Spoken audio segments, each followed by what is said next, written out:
இன்னைக்குப்பா ரொம்ப டேஸ்டான ஹெல்தியான வெயிட் லாஸ் தோசை செஞ்சு கட்டுறேன்ப்பா. இந்த தோசை பிரேக்ஃபாஸ்ட்டுக்கும் டின்னருக்கும் சாப்பிடலாம்ப்பா. உடம்புக்கு ரொம்ப நல்லது, வெயிட் லாஸ்க்கும் ரொம்ப ஹெல்ப் பண்ணுப்பா.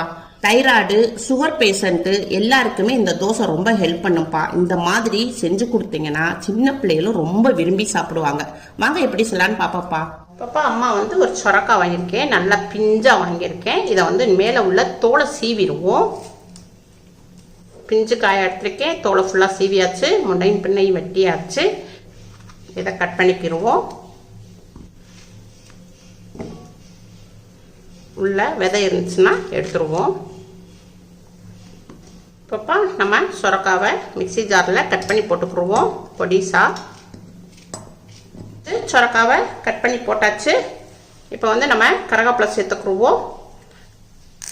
கருவேப்பிலை எல்லாத்துலேயுமே சேர்த்துக்கோங்கப்பா. நம்ம கருவேப்பிலையை நம்ம சாப்பிட மாட்டோம், அப்படியே தூக்கி வெளியே போட்டுருவோம். ஏன்னா நம்ம தாளிக்க மேதை இது குழம்பெல்லாம் இப்படி நம்ம கருவேப்பிலையை நம்ம சேர்த்தோம்னா வெயிட் லாஸ்க்கு நல்லா ஹெல்ப் பண்ணும். தொப்பையில் உள்ள கெட்ட கொழுப்பு, கெட்ட நீரெல்லாம் நம்மளுக்கு எடுக்கக்கூடியது. நம்மளுக்கு மலச்சிக்கலும் இருக்காது. இந்த கருவேப்பிலையில அவ்வளோ மருத்துவ குணம் இருக்குப்பா. அதனால கருவேப்பிலையை நல்லா சேர்த்துக்கோங்க. கண்ணுக்கும் ரொம்ப நல்லது, நல்லா முடி கருகருன்னு வளரும். கொஞ்சம் மல்லி இலை சேர்த்துக்குருவோம். இஞ்சி துண்டுப்பா. இஞ்சி கொஞ்சம் அம்மா எடுத்திருக்கேன், 1 இன்ச் அளவுக்கு. இஞ்சி ஜீரண சக்தி தரது. இன்னொன்று நமக்கு வெயிட் லாஸ்க்கும் நல்லா ஹெல்ப் பண்ணும். ஜீரகம் கொஞ்சம் ஒரு 1/4 டீஸ்பூன் போட்டுக்குருவோம். பச்சை மிளகாய் ஒரு 3 பீஸ் போட்டுக்குருவோம். பெரும் மிளகாவாக இருந்தால் ஒரு பீஸ் போட்டுக்கோங்க. இது பொடி மிளகாவாக இருக்குது, அதனால் அம்மா 3 பீஸ் சேர்த்துருக்கேன். கொஞ்சம் பெருங்காய பொடி சேர்த்துக்குருவோம். கொஞ்சமாக தண்ணி ஊற்றி அம்மா உங்களுக்கு இதை அடித்து கொண்டு வரேன். மூடி போட்டு உங்களுக்கு மிக்சியில் அரைச்சி கொண்டு வரேன். இப்போப்பா அம்மா அடித்து கொண்டு வந்திருக்கேன். நல்லா பாருங்கள் எவ்வளோ பசேன்னு இருக்குது. இப்போ இதை பவுலில் மாற்றிக்கிறேன். இப்போப்பா அம்மா சம்பா கோதுமை எடுத்திருக்கேன். நார்மலாக நம்ம சப்பாத்திக்கு போடுவோம் இல்லையா, அந்த கோதுமை கிடையாது. இதில் அதிகமான புரோட்டீன் இருக்குது, நல்ல நார்ச்சத்து இருக்குப்பா. இது கொஞ்சம் நம்ம நார்மலாக வாங்குற கோதுமையை காட்டிலும் இது கொஞ்சம் காஸ்ட்லியாக இருக்கும்.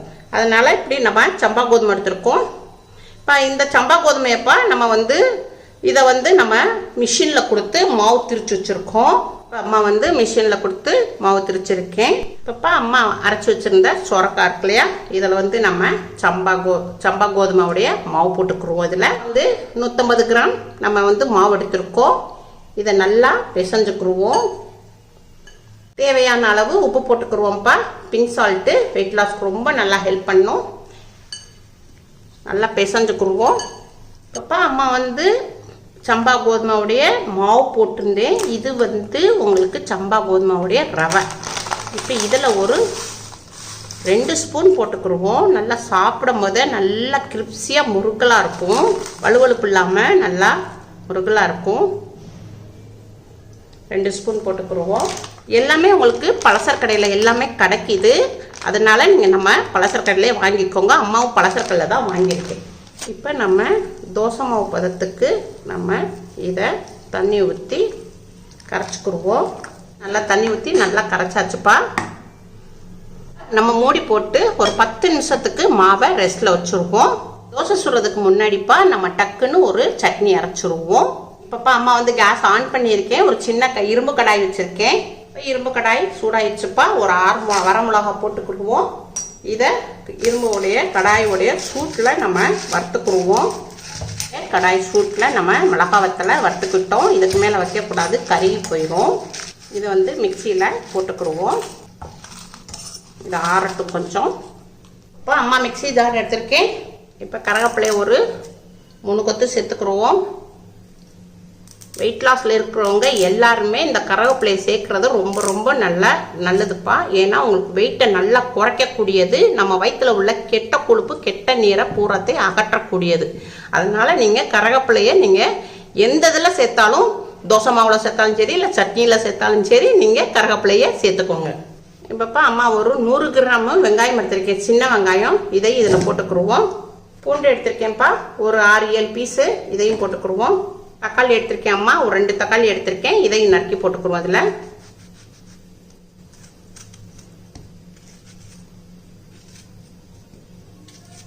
அம்மா வந்து வத்தலை வந்து நம்ம இதை முழுசா அப்படி போட்டோம்னா இது வந்து ரொம்ப உங்களுக்கு அறப்படாது, திட்டு திட்டா இருக்கும். அதனால அம்மா வந்து இதை தனியாக இதை வந்து மிளகாவை தனியாக அடிச்சுட்டு அப்புறம் நான் இதில் போட்டு உங்களுக்கு அடிச்சு கொண்டு வரேன்.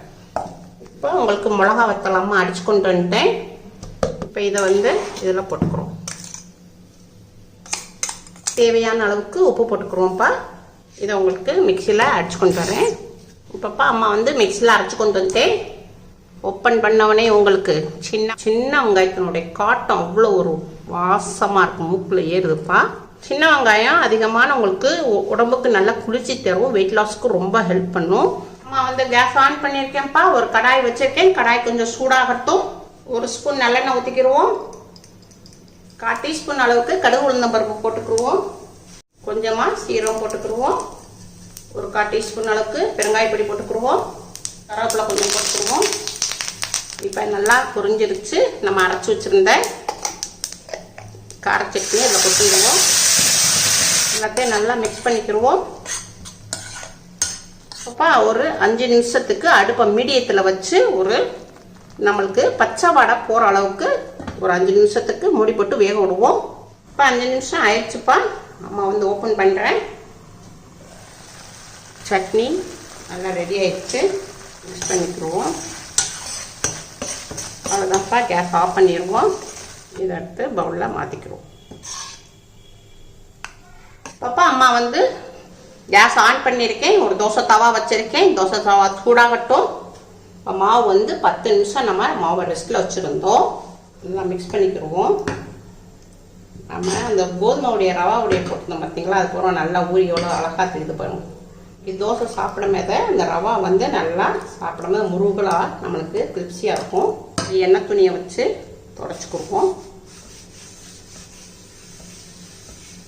இப்போ நம்ம சம்பா கோதுமை சுரக்காய் கலந்த மாவில் நம்ம தோசை சுட போகிறோம். இப்போ மாவு ஊற்றிக்கிடுவோம். தோசைக்குள்ள எவ்வளோ மெல்லிசா பரப்பணுமோ அவ்வளோ மெல்லிசா பரப்பிக்கிடுவோம்.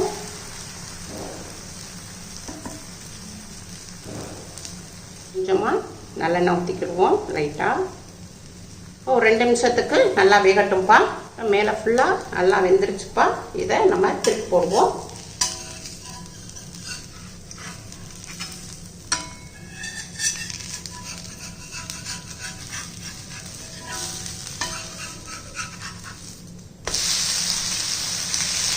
திருப்பி போட்ட பக்கம் 2 நிமிஷம் வேகட்டும். இப்போப்பா பரட்டி போட்ட பக்கம் வெந்துருச்சு. இதை நம்ம எடுத்துருவோம். பிளேட்டில் மாற்றிடுவோம்.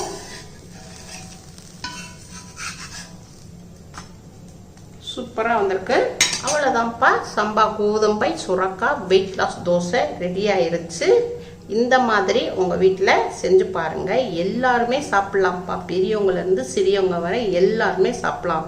டயட்டில் இருக்கிறவங்க, வெயிட் லாஸில் இருக்கிறவங்க, சுகர் பேஷண்ட் எல்லாருமே சாப்பிடலாம். சாப்பிட்ற உணவு வந்துப்பா நம்ம வந்து அதிகமாக சாப்பிட்டா நம்மளுக்கு வெயிட் உழுக தான் செய்யும். அளவோடு சாப்பிட்டா தான் நம்மளுக்கு கரெக்டான வெயிட்டு நல்லா குறையும். நல்லா சாஃப்டாக வந்துருக்குப்பா. நல்லா எவ்வளோ சாஃப்டாக இருக்குன்னு பாருங்கள். இந்த தோசைக்கும் இந்த கார சட்னிக்கும் ரொம்ப அட்டகாசமாக இருக்கும். இந்த மாதிரி உங்கள் வீட்டில் செஞ்சு பாருங்கள். அம்மாவுக்கு லைக் பண்ணுங்கள், ஷேர் பண்ணுங்கள், சப்ஸ்கிரைப் பண்ணுங்கள்.